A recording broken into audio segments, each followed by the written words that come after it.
Jam tangan Buran yang berarti badai salju diproduksi sejak era Uni Soviet oleh First Moscow Watch Factory yang merupakan pabrik yang sama yang memproduksi arloji merek Koljot dan Stursmansky yang merupakan jam tangan legendaris yang dipakai oleh Yuri Gagarin saat pertama kali terbang keluar angkasa. Didirikan pada tahun 1930 di bawah perintah Joseph Stalin dengan nama First State Watch Factory, adalah produsen jam tangan dan mesin jam Soviet skala besar yang pertama.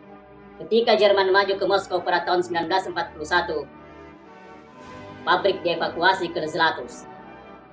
Pada tahun 1943, gelombang perang berbalik dan Jerman mundur.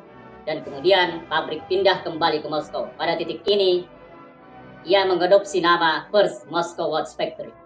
Pada tahun 1991, First Moscow Watch Factory menerima penghargaan internasional Golden Trophy for Quality di Madrid, Spanyol atas keberhasilannya dalam memproduksi jam berkualitas. Sayangnya, pada tahun 2000-an beredar rumor bahwa First Moscow Watch Factory mengalami kebangkrutan. Sisa-sisa fisik dari First Moscow Watch Factory dibeli oleh sekelompok mantan karyawannya yang membentuk perusahaan baru bernama Polmax yang sempat pindah ke Swiss dan akhirnya membentuk anak perusahaan di sana. Jam tangan Buran yang hadir di sini adalah produk lama namun belum pernah dipakai, new old stock, dengan mesin penggerak mekanis Koljot 2614 tanpa baterai buatan First Moscow Watch Factory tahun 70-an yang sudah tergolong sangat langka. Maka dari itu, jam tangan ini sangat layak untuk Anda miliki dan koleksi.